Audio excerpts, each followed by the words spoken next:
If you can believe it, we are approaching our fall market. As of right now, the world is very volatile, and so are the interest rates that come along with that.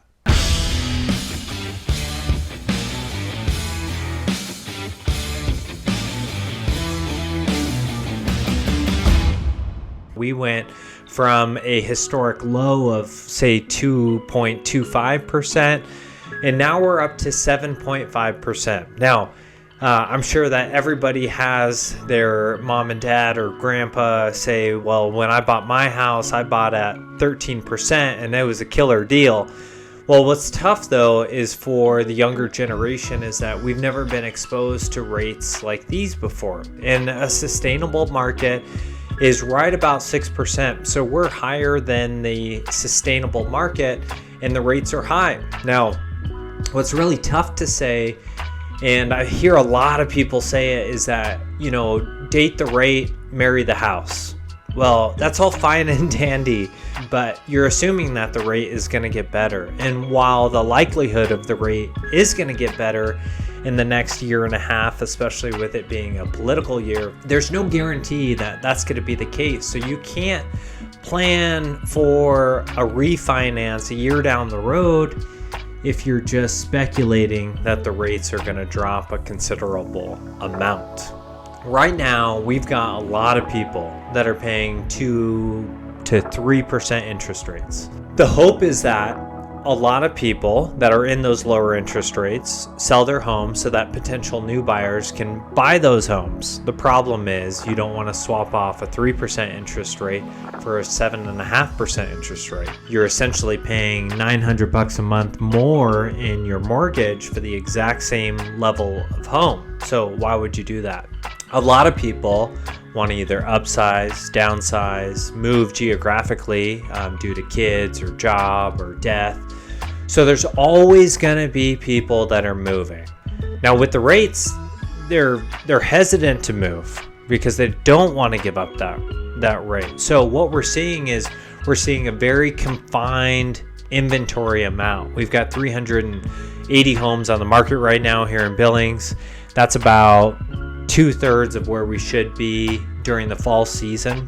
We've got a lot of demand still that are willing to pay the higher interest rate, but they're not wanting to settle.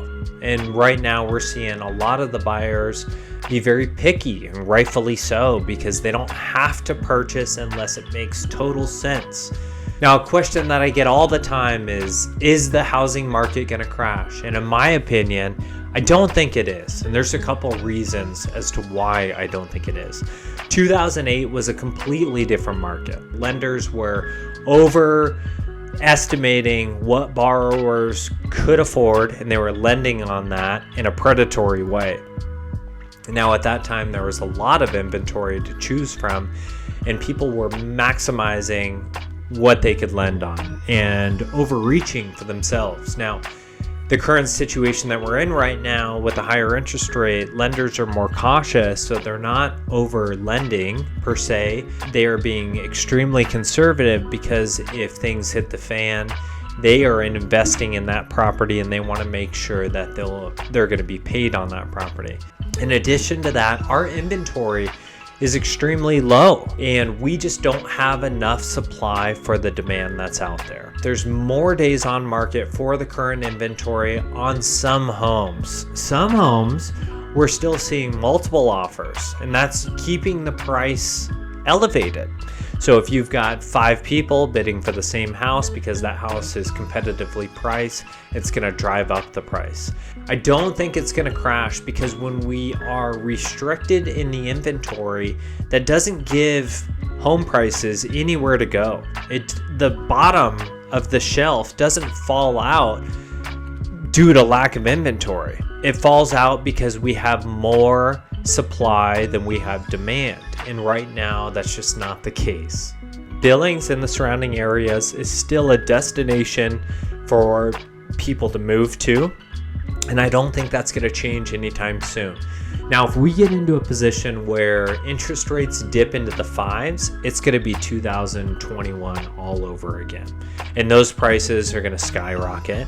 The number of buyers that are going to be coming out of the woodworks on those that wanted to make a change, but they just couldn't give up that interest rate, are gonna explode. So I'm just telling you right now that there is a lot of pent-up demand, not only for buyers with the interest rates that are hanging on the outskirts, but also for sellers. There's a lot of people out there that want to make a move but just can't justify that move. But I'm telling you right now, if they dip into the fives, it's going to be chaos again.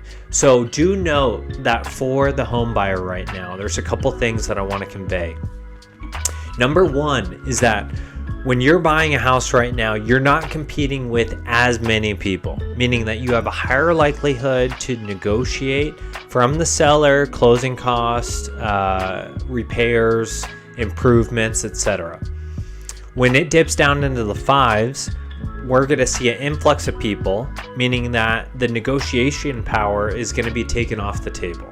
But you're also going to be competing with other buyers that have liquid in hand and are now ready to pull the trigger because of the interest rates. The second thing to be cautious of when you're a buyer is when a lender qualifies you for a certain amount. Let's just say they say, hey, you can buy a house up to $550,000. Do not go to that top of that limit. Property tax insurance is going up, and we're also seeing homeowners insurance premiums go up drastically. What that means is that as of right now, the bank is saying that you qualify for X amount. However, once you get that loan, you're settled in your house. If the insurance premiums decide to go up, and they will, they're not coming down. If they decide to go up more, your debt to income ratio is going to be completely offset. And it means that your payments are going to be higher than what you were quoted at. So you have to factor that in. Be very cautious in not going to the maximum limit because you're going to be house poor, and that's no fun to be house poor. I hope that updates you a bit as to what we're seeing in the market right now.